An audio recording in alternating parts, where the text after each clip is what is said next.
Life of a Southside travel nurse. Child, let me tell you, my EBT got burnt out today. That's why I be looking tired. No All right. shade, don't judge. Hey guys, this is Chris, favorite travel nurse here. So I wanted to make a video for you guys so you guys can get a basic understanding of how travel nursing works, what's the process, the benefits, the pay, all that good stuff. Just some basic general questions for you guys to be answered today on the video. So let's go ahead and get started. So the first thing is, what is travel nursing? So just do a little recap on travel nursing. Travel nursing is basically you get to go to different states. If you don't want to go to different states, you can go to different cities.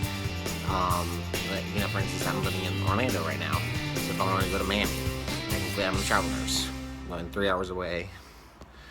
Going 3 hours away to go through travel, down more south to do my next assignment. Or hell, I can go to Las Vegas, go do an assignment over there. Get my crunk on, get my twerk on, all the good stuff. Going down to Las Vegas. So that's pretty much what the gist of that part is. But also, you're going to be working 2-3 months per your assignment for the hospital, for the company, as far as who you work for. I mean, you're working at the hospital, but that's not technically who your boss is. Because you are working for the company that puts you there. So that's pretty much how that works. Step number 2, process. So as far as the process wise, I just want to let you guys know, any hospital you go to, you gotta have at least a good 1 to 2 year experience as far as travel wise. I mean, not travel, work experience. So that just means in your field of expertise. So for me, being an ER nurse, I have to have the 1 to 2 years, good strong. I gotta be able to see trauma, pediatric, good set bound. As far as practice, I don't, and this is one thing too, I want to tell some of you guys, a lot of new travel nurses that I've been meeting over the time, they are new grads, or they're not new grads per se, but they have like within a year of experience finishing school, which nothing's wrong with that, but then they have a hard time coping with the job when they do traveling because it's just overwhelming. There's just a lot, you have to be very independent in your work. So I highly recommend those who have experience, who have been a CNA even beforehand, or have many years of experience as a nurse beforehand. This is what's going to be good for you as far as that. So let's get on to the next one. The reasons why I wanted to decide to do travel nursing was because I want to be able to make a little bit more money. I was tired of going to the same hospital every single day and be like, ugh. Literally, I was tired of all the bullshit, all the shadication up in that hospital. So, I wanted to just see what other states were. I wanted to live different areas, just see how, just generally what places were like. I was just tired of being in the same area, seeing the same crappy things all the time. So I was able to go to, so far I've traveled to Las Vegas, worked over there, been to Rhode Island, just beautiful area over in New England. And then I went to Los Angeles for about 4 months, went to Minnesota for about 2 months. Now I'm back home in Florida. I'm not from here, people. Don't get it twisted. No shade in the South, but I ain't from Florida. Let's get that right. Anyway, I just wanted to just be able to go different areas, see different people, meet different people. That's just who I am. Next part. Now, as far as the work-wise, you're gonna be able. You don't get a lot of orientation. When you get into a hospital, you do your week orientation. You hear the CEO go, blah blah blah blah blah. This is how we're like. We're the devil, guys. But you just get the general talk through that first week of the hospital orientation, and then you go 2-3 months of orientation through the hospital, whatever that is. So as far as travel wise, that first day, you may get the hospital orientation where they just tell you about what the hospital is and how they're like and whatnot. Sometimes you don't.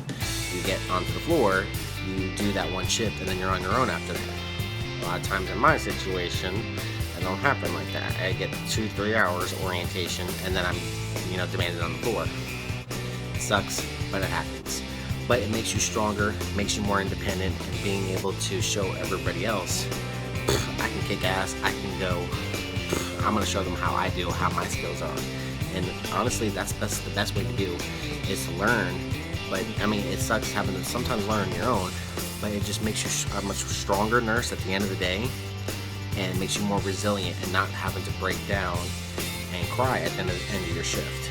You can be like, watch out bitches, I got this. But that's pretty much how it works. Companies wise, last time I checked, there's like over 300 travel nurse companies out there. So it's just, you pick and choose, but you have to be smart about it. There's a website I'm going to put in my description below. It's called allnurses.com. I'm pretty sure a lot of you are familiar with it. But basically, it's a website to where you can see other nurses who respond to hospitals, travel companies, what they have to say about them, even their experience, how they were treated, trustworthy, all the good stuff. It's a very good, very resourceful site. I use it all the time. If I'm researching something or a hospital, what they say about it, things like that. It's very good.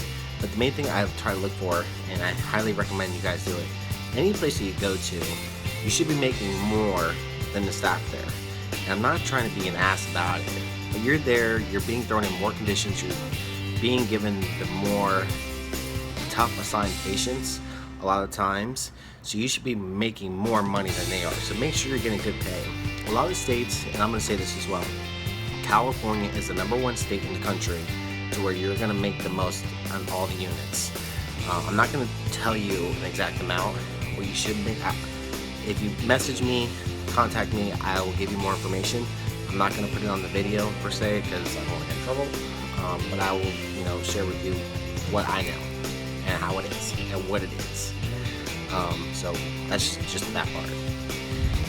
The benefits for it is, I'll give you an example. When I did my assignment in my 2 assignments in Los Angeles, I did 3 days a week, and then I could do other things. If you're like me, I'm a city person. I'm from New York City, so I like trying to be in the big areas to where I can see a lot of people, do a lot of things, have the nightlife. And in LA, you're going to be able to have that. You can go to other states and have somewhat similar experience, but to me, being in an area like that, meeting new people, it was awesome, and I definitely want to go back to LA and do another assignment there. So eventually I'll get back to the West Coast and do that.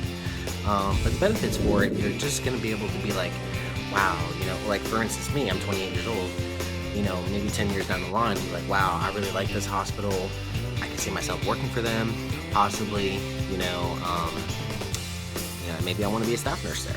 And that's what you could take from, and that's one of the main things I look at it when I do an assignment, is what can I take from this experience with them.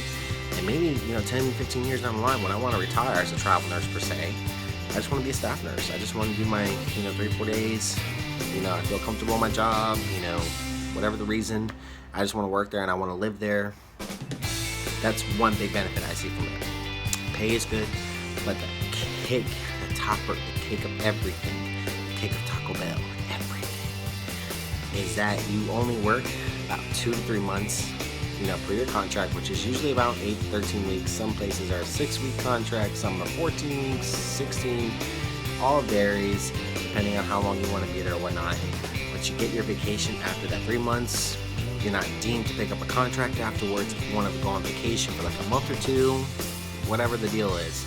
And you can even put in your contract, be like, hey, I want to work like these certain days. And since the holidays are coming up, I'll give you me an example, is that I don't mind working Christmas because I don't have any kids, pets, or baby daddies, baby mamas running out there. So I don't got to worry about anybody else but me. So I don't mind usually working Christmas and Thanksgiving. But New Year's is, I never work New Year's. The 30th, 31st, and the 1st, and the 2nd. Don't get crunk all them days. So I always make sure, for example, in my contracts, I make sure I never work those days because I'm doing my own thing. So if you guys have any requests, make sure you put it in your contract so they know, saying, oh, okay, you can't work here. That way, when you start working, they can't put you on a schedule. Be like, oh no, we're gonna put you here, and then you try to say, oh no, I don't want to work those days, and it's too late because you didn't put it in your contract. So it's a tip advice. Make sure you guys do that.